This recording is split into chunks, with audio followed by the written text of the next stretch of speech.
जिंदाबाद। देश का पीएम कैसा हो।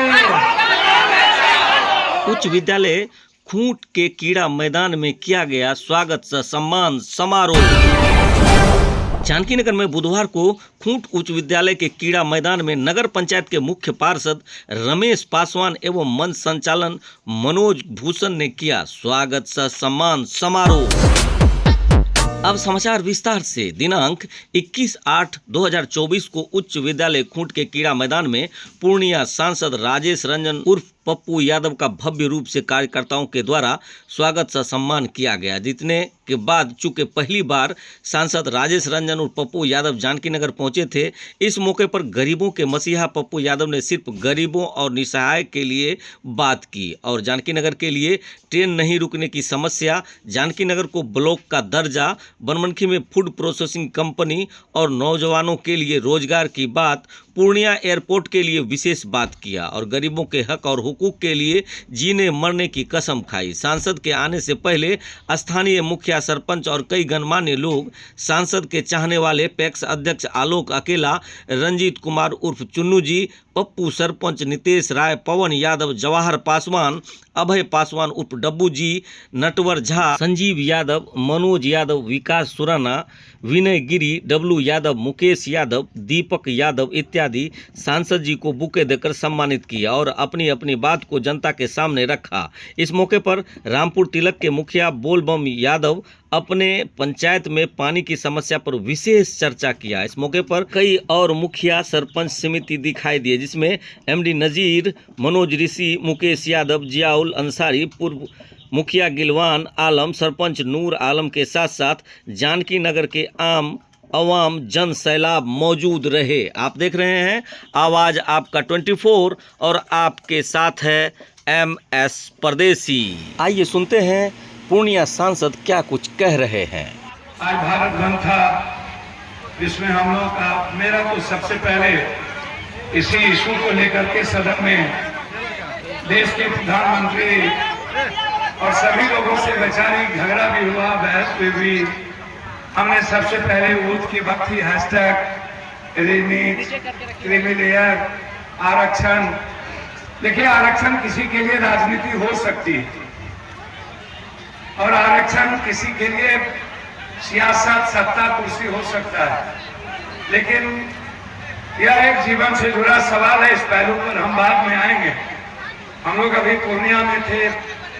पूरे भारत में सभी दलों के जो वैचारिक लोग हैं, जो समाज के अंतिम पंक्ति में रहने वाले, जो आने वाली पीढ़ी है, बच्चे हैं, जिनके जीवन को सियासतदारों ने इस देश में खत्म करने का संकल्प लिया है कि हमें एजुकेशन नहीं रहने देना है, हमें हाथ में अर्थ नहीं रहने देना है, आर्थिक आजादी का कोई मतलब नहीं, शैक्षणिक, सामाजिक, राजनीतिक आजादी का मतलब नहीं।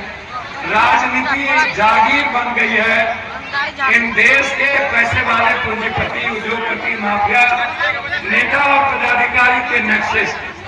ये लोग समझते हैं कि ये हमारी मुट्ठी में जागीर है।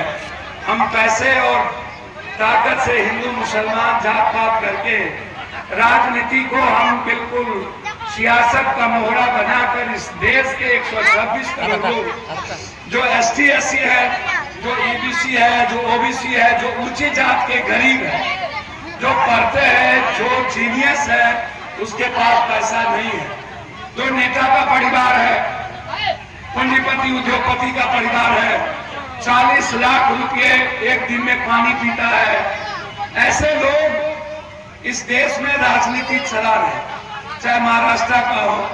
तो हम जब मनोज बाबू अच्छी बात करते ही रहते हैं, शिक्षक थे, हेडमास्टर थे, तब भी सुधीर जी भी अच्छी लंबी विचारों की बात करते रहते। इसमें बहुत सारे ऐसे वैचारिक लोग हैं जो मंच पर बैठे हैं, जो जनप्रतिनिधि है, जो पूर्व के जनप्रतिनिधि है, इनका अपना सम्मान है, ये इनकी अपनी अहमियत है। जब तक कोई व्यक्ति काबिल थोड़ा भी नहीं होता है, चाहे छोटा हो, बड़ा हो, जनप्रतिनिधि हो, भले ही मुख्यमंत्री, प्रधानमंत्री, इस बात का उसके भीतर में जज्बात सिर्फ 1 महीने के भीतर में होता है।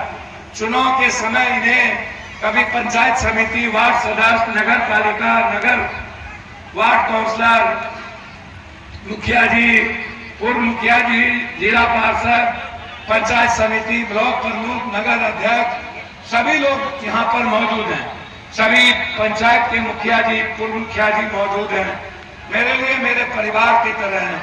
देखिए, मैं अपने जनप्रतिनिधि से जो मंच पर हैं, जो नीचे हमारी माँ बहन बैठी है, जिनसे हमें ताकत मिलती है, और खास तौर पर मैं हमेशा कहता हूँ, मुझे राजनीति का कोई शौक नहीं है। आप इस बात को समझिए, मेरे बारे में हम बहुत दिलचस्पी नहीं रखते हैं। हम सदन में भी 40 साल में जितने लोग बोले होंगे, उतना हम 20 दिनों के अंदर वहाँ इस देश के आम आदमी की जरूरत, उसकी आवाज, चाहे वो ममता हो, आशा हो, चाहे वो आंगनबाड़ी हो, चाहे सेविका हो, चाहे रसोईया हो, चाहे कॉमन आदमी हो, बच्चे के भविष्य का सवाल हो, उसके रोजगार का सवाल हो, हर मुद्दों पर हम हमेशा किसी न किसी नियम के मुताबिक मैं चर्चा कर ही लेता हूँ। लोगों को मौका नहीं मिलती है, लोगों को मिलता भी है तो वो डाटा पर ज्यादा बात करते हैं, लोगों की जरूरत पर कम बात करते हैं। साउथ के लोग कुछ बात कर भी लेते हैं। इसीलिए मैं आप सबसे आग्रह करूंगा कि मेरा आपका जो रिश्ता है, जो मंच पर बैठे हैं, मैं आपका हृदय से सम्मान करता हूँ। मैं आपकी पूजा नहीं करता हूँ, इज्जत करता हूँ। मैं आप में ईश्वर देखता हूँ। मैंने कोई ईश्वर को या दुनिया में कभी बचपन से लेके आज तक हमने अपनी जिंदगी के लिए किसी से भीख नहीं मांगी, ना मैंने अपनी लाइफ को जीने का बहुत आनंद, मेरी लाइफ आप है, मेरे लिए आप लोग लाइफ लाइन है। मेरी नीयत बिल्कुल साफ है, मेरी नियति बिल्कुल साफ है, इसीलिए मैं काम कर पाता हूँ। इस देश में 136 करोड़ लोगों के लिए सिर्फ विचार की बात करना और उसके लिए, उसकी जरूरत के लिए उसकी बात ना करना, वो परेशान क्यों है, उसकी जिंदगी क्यों खत्म होती जा रही है, वो किस किस छोटे छोटे बातों से परेशान है, वो 600 रुपया, 400 रुपया, 30 रुपया, 40 रुपया, 10 रुपया में रसोईया काम करता है। आप जरा सोचिए, एक दिनों में कोई रसोईया 30 रुपया में काम कर सकता है? मुख्य बातों के लिए हम चर्चा करते हैं, लेकिन आज जानकी नगर में हमारे पैक्स अध्यक्ष जी, हमारे पूर्व के युवा अध्यक्ष, हमारे पूर्व सरपंच सभी साथी, जब हमने सबका नाम हम पढ़ रहे थे तो इन लोगों का जीत था। पूर्व मुखिया जी के सारे फोटो, दास जी, शर्मा जी, तपना जी, मुझे बहुत अच्छा लगा। जिस किसी ने भी गरीब गुरबा की तस्वीर लगाई है, मैं हृदय से उसको धन्यवाद देता हूँ कि आपने एक, जो मेरा संस्कार है, जो मैं चाहता हूँ, आप उस प्रवृत्ति को अपने जीवन में लाते हैं। चाहे पासवान हो, राम हो, समिति हो, वार्ड सदस्य हो, चाहे ऐसे भगत हो, ऐसे में वही चेहरा देख रहा था। क्या है समाज में इनका सम्मान, इनका महत्व, एक अच्छे गरीब, जब मैं कहीं से क्रॉस करता हूँ देश के किसी भी हिस्से में, तो हमसे बच्चे लोग मिलते हैं, छोटे छोटे गरीब लड़कियां मिलती है, हजारों लाखों, वो हमसे बात करता है कि हमारी जिंदगी, पप्पू जी, भैया, चाचा या MP साहब, नेताजी, हमारी लाइफ को आप बचा ली, हमसे वो चर्चा करते हैं। लेकिन जब मैं आज जानकी नगर हम आए और अगली पंक्ति में हमारे सारे गार्जियन, सारे जिनसे हमें एक पॉजिटिव ऊर्जा मिलती है, और नीचे से भी हमारे पत्रकार लोग, बुजुर्ग लोग, सभी लोग, गार्जियन लोग नीचे बैठे हैं। मैं जब अपनी माँ को, बहनों को देखता हूँ, मैं जानता हूँ आपकी सामाजिक आर्थिक स्थिति अच्छी नहीं है। मैं इस पे चर्चा करता रहता हूँ। यहाँ जो यूथ लोग हैं, मुझे पता है आपके दर्द का, आपके पीड़ा का। आप भी एक अच्छा कपड़ा, एक अच्छा जूता, एक अच्छी जिंदगी जीना चाहते हैं। आपको क्या लगता है, यदि हम 24 घंटे में 22 घंटा, 23 घंटा हम जगे रहते, जो लोग मोटरसाइकिल पर हमको रिसीव करने गए थे, मैं उनके दर्द को भी, जो लोग लेके आते हैं, खड़े होके नारा लगाते हैं, मैं उनको दिल से, दिल की गहराइयों से महसूस करता हूँ। उनके भीतर अपनापन को देखता हूँ, और मैं कोशिश करता हूँ कि इन लोगों की जिंदगी जरूर बदले। प्रयास करता रहता हूँ, सोचता रहता हूँ, मैंने आज क्या काम किया, कहाँ मैंने किसको क्या कहा था, क्या वो काम हुआ कि नहीं, क्या उसकी मदद मिली कि नहीं।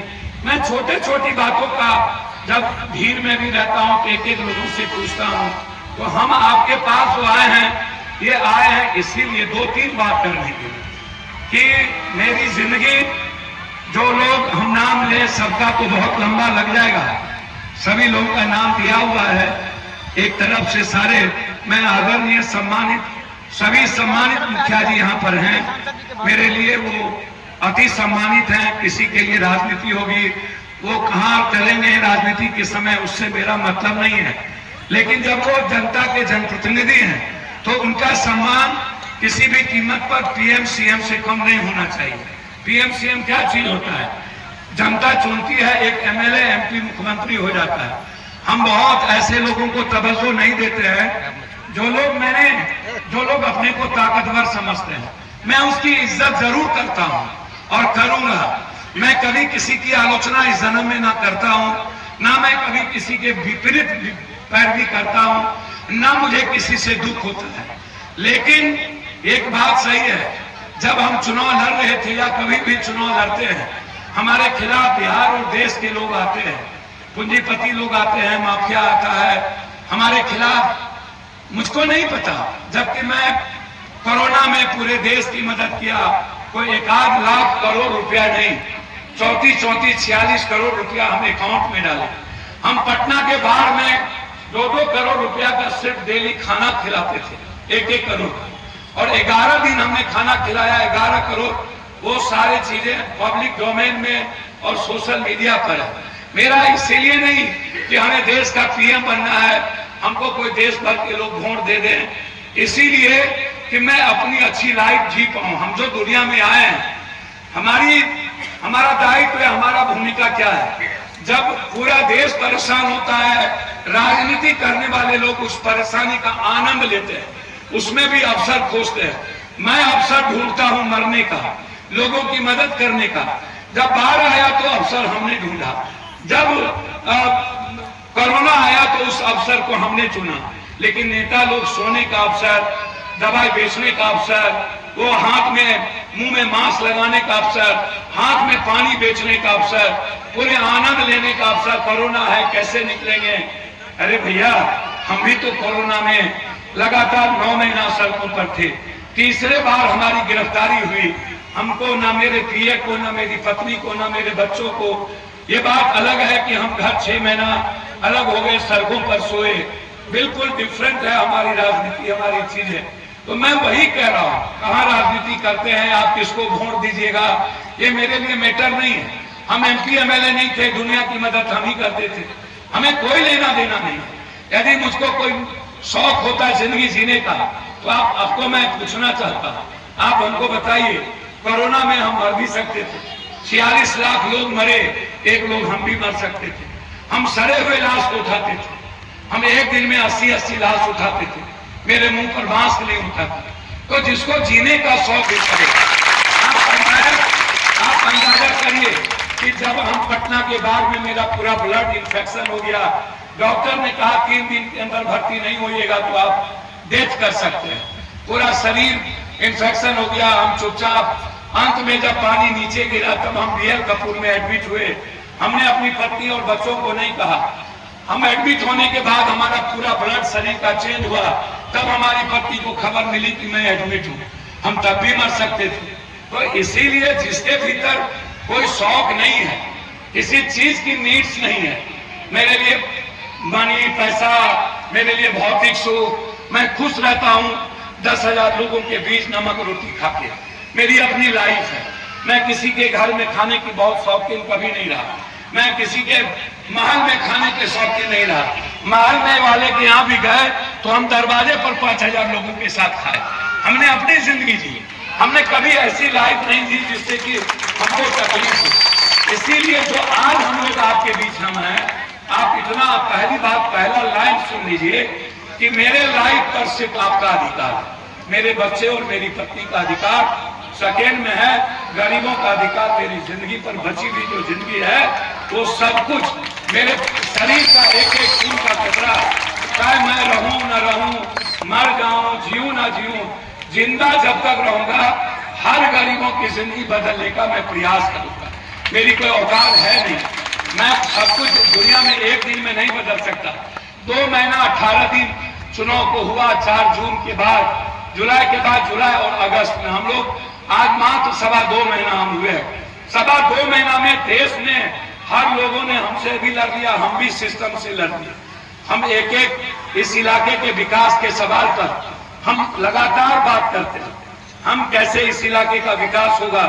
इसीलिए आप बेफिक्र हैं, आप जिन बातों को लेकर के हमारे सभी सम्मानित यहाँ जो जनप्रतिनिधि हैं, मैं आपके रेस्पेक्ट के लिए काम करना चाहता हूँ, उसमें मेरा कोई इंटरेस्ट नहीं। आपकी छोटी बात बड़ी बात, आप खुद ही सक्षम भी है, लेकिन होता क्या है, आप लोग एक एवरेज लाइफ जीते हैं। नहीं, एक जनप्रतिनिधि को हमेशा बड़ी लाइफ जीने की आदत डालनी चाहिए कि हम क्या अच्छा करें ताकि दुनिया हमको रेस्पेक्ट करे, हम उसके द्वारा जी सके।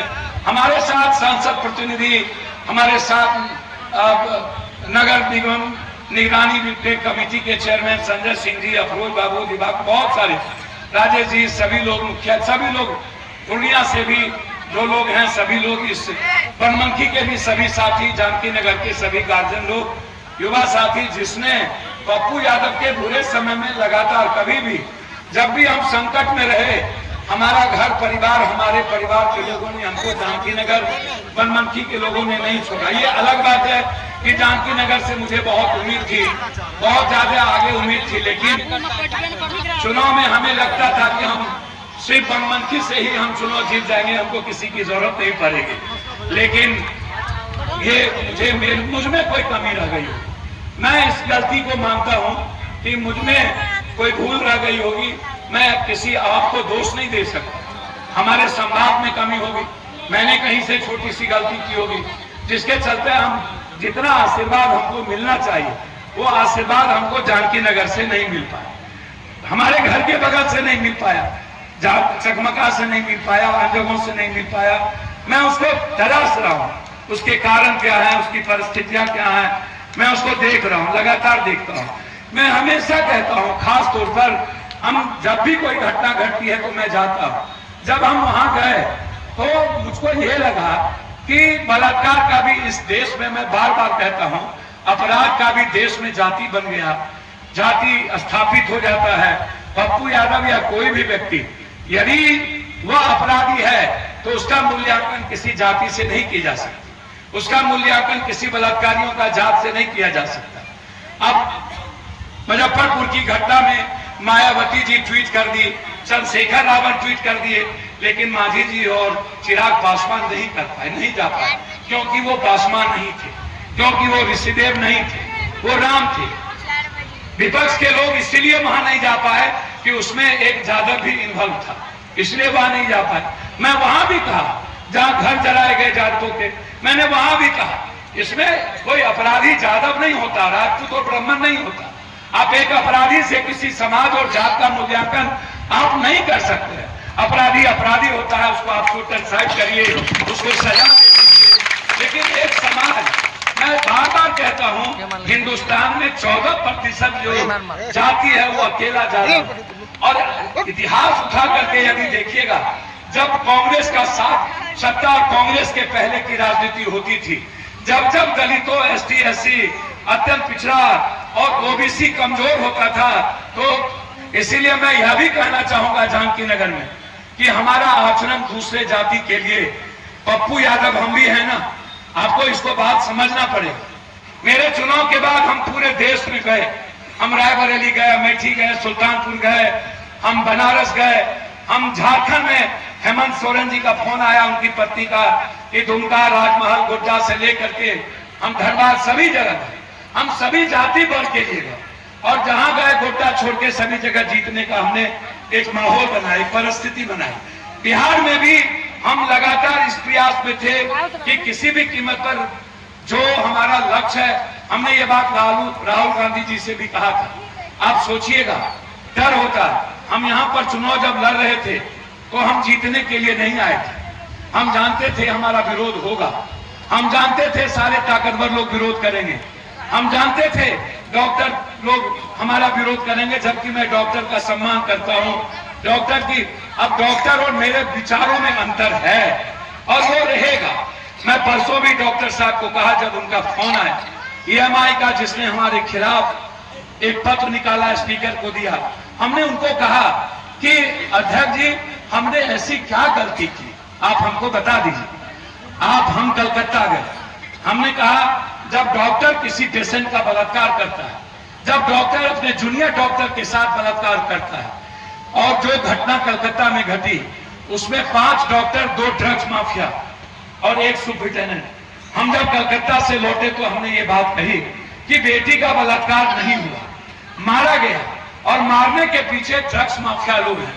वो सिग्नेचर बेटी ने नहीं की, और वो डॉक्टर लड़की ने कही कि मैं किसी भी कीमत पर, हर परिस्थिति में मैं आपके साथ नहीं हूं, और मैं आपकी बातों को मैं जनता के बीच या सरकार को लिख दूंगा, आप इसको रोकिए। सारे दवाई कलकत्ता के बाहर से बिक जाते थे, और वो दवाई नकली होता था, उसमें बहुत अच्छी दवाई नहीं होती थी। अंत में 5 डॉक्टर, 2 ड्रग्स माफिया और सुपरिटेंडेंट मिलके दारू पिया, और उसके दोस्त के द्वारा उसको बुलाया, और उस लड़की को मारते मारते मारते मारते मार दिया। अंतिम में जब वो लड़की मर गई, 25 साल की लड़की, तब जाकर होम गार्ड को दारू पिलाया ये लोग, और होम गार्ड को दारू पिलाने के बाद जब पूरा होम गार्ड बेहोश हो गया, तब जाकर के होम गार्ड को बोला इसके साथ बलात्कार करो।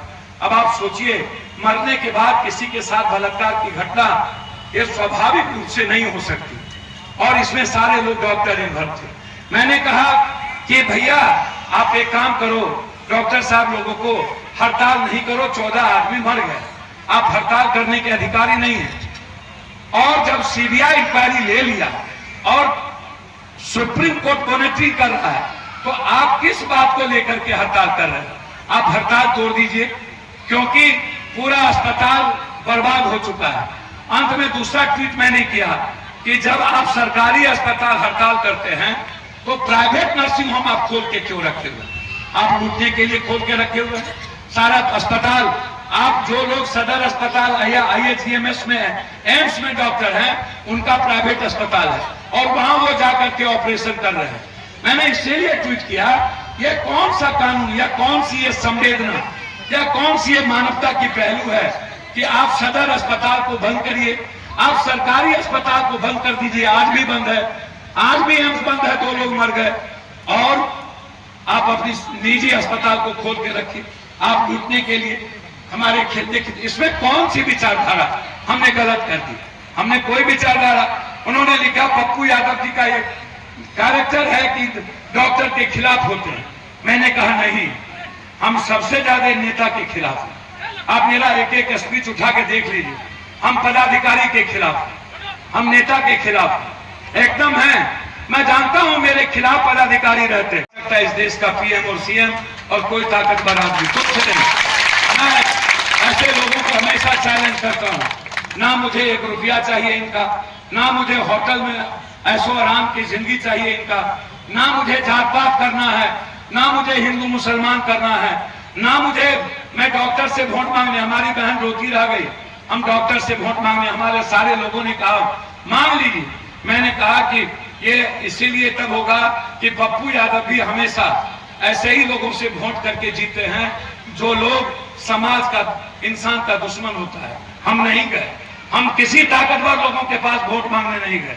आप इतिहास उठा के देख लीजिए मेरा, और आप इस बार भी देखिए कि मैं किसके यहाँ गया। सिर्फ गरीब आदमी और मिडिल क्लास के अलावे, सिर्फ कमजोर तबके के अलावे, चाहे वो माइनॉरिटी होता है, वो दलित हो, ST SC हो, चाहे वो अत्यंत पिछड़ा हो, चाहे वो बैस हो, चौधरी हो, शाह हो, दूल्हा हो, तुल्हा हो, जिसके पास साइकिल है, जिसके पास EMI का मोटरसाइकिल है, हम वहां गए। या तो वहां उनसे हमने उम्मीद की, और उनके साथ हम प्रणाम पूर्णिया से सलाम पूर्णिया तक उसके घर पर गए। हमको लगा कि जो लोग धुलमुल हमेशा रहते हैं, मैंने ऐसी कोई काम नहीं की, और ना मैं आगे करूंगा। लेकिन आप एक बात भरोसा हमको दीजिए, हम आपके पास क्यों आए? हम इसीलिए आए कि हम जो लोग सीमांचल कोशी का इस्तेमाल किए, बहुत मुख्यमंत्री बने। नीतीश कुमार जी 74 साल की उम्र हो गई, बाढ़ आई थी 4 साल पहले, 4.5 साल 5 साल पहले, हेलीकॉप्टर से आए थे, 5,000 करोड़ रुपया की घोषणा की, 1 रुपया नहीं मिला। 16,000 करोड़ रुपया, 1,60,000 करोड़ रुपया की घोषणा नरेंद्र भाई मोदी जी ने आरा में किया बिहार को देने के लिए, 1 रुपया नहीं मिला।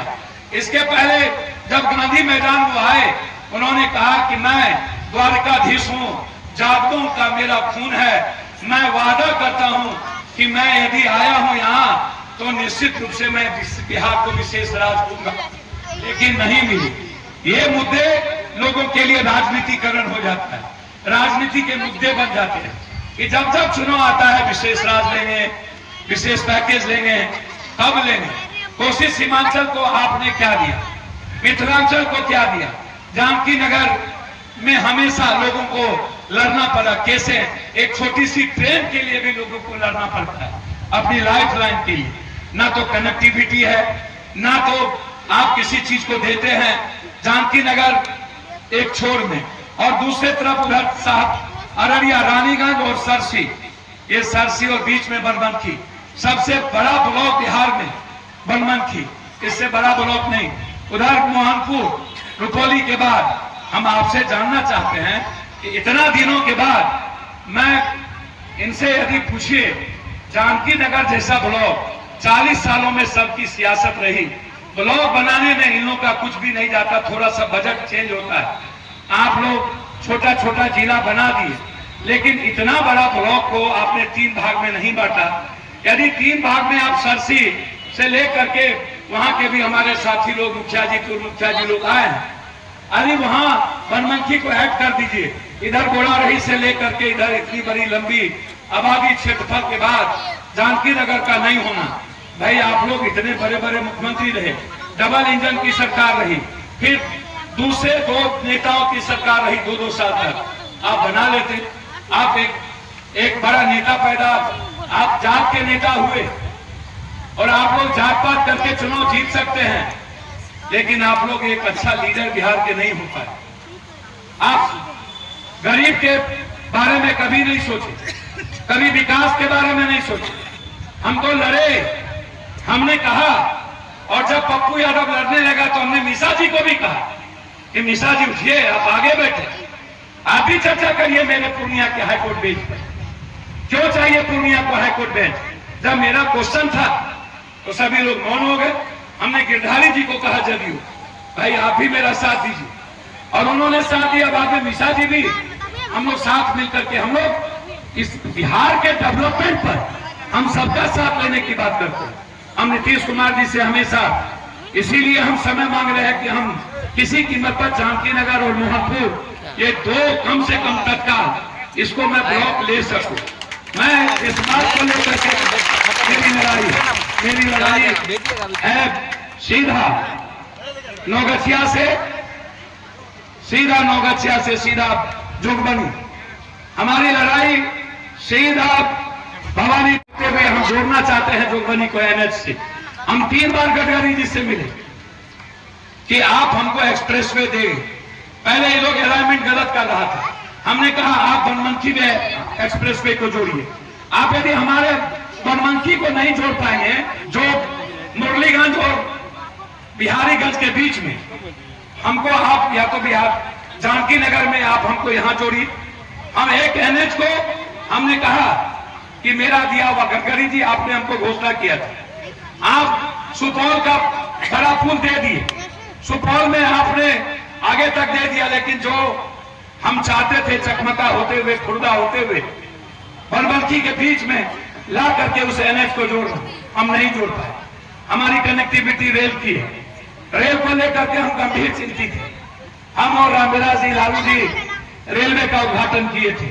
लालू जी जब आए थे तो उसमें हमने कुछ पैसा जमीन का दिलाया था। उसके बाद मेरे जाने के बाद कुर्सेला से रुपौली, रुपौली से भवानीपुर, धमधा, बिहारीगंज, मुरलीगंज होते हुए कुमारखंड, जदिया होते हुए, भीमनगर होते हुए वीरपुर, वो रेलवे लाइन को रोक दिया गया। उस तरह हम गलगलिया से लेकर के जलालगढ़ होते हुए बनमनखी, और बनमनखी से बिहारीगंज है, बिहारीगंज से बख्तियारपुर होते हुए, कुशेश्वर स्थान होते हुए दरभंगा।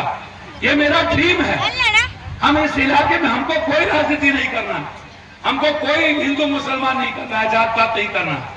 जो लोग गलतफहमी में हैं, कुछ लोग गलतफहमी में पालने लगते हैं, कभी चकमका में कुछ लोग हिंदू मुसलमान करने लगते हैं, अपने अपने चीजों को देखते नहीं है, हर चीजों में अवसर ढूंढते हैं। मैं आग्रह करूंगा, यहाँ के नेता लोग भी अवसर ढूंढने लगते हैं। मैं आपसे लड़ना नहीं चाहता, आपको लोगों ने चुना है, 5 बार आपको किसी को विधायक बना दिए, 4 बार 3 बार, जाने जो जाने जता। बनमनखी में आपने कई बार एमएलए बनाया, सत्ता है, लेकिन आप कभी कल्पना करिए, आप इसके पहले भी एमपी बनाए। जब कोई जात पात होती है, हिंदू मुसलमान होता है, तो वो बाप खुदक के चले जाते हैं। उनको इस बात की गहरी चिंता नहीं है कि हमें क्या करना चाहिए। मैं चुप नहीं रहता हूं, मैं बात करता रहता हूं, लेकिन मैं उन्हें जरूर आगाह करूंगा, आदमी जितना ताकतवर हो, एमएलए हो या एमपी, या आपके आका मुख्यमंत्री हो या प्रधानमंत्री, वो आपके लिए होंगे, पप्पू के लिए नहीं होंगे। मेरे रहते हुए पूर्णिया में जात पात और हिंदू मुसलमान नहीं होगा, इसका ख्याल रखिएगा। मैं थोड़े देर छोड़ जरूर दूंगा, लेकिन मौका की तलाश में ऐसे लोगों के खिलाफ जरूर रहूंगा जो भीड़ का फायदा उठा के अपने कोई हीरो बन के दूसरे को तकलीफ देता, उसको मिटाएंगे जरूर, हम उसको छोड़ेंगे नहीं। यह जानते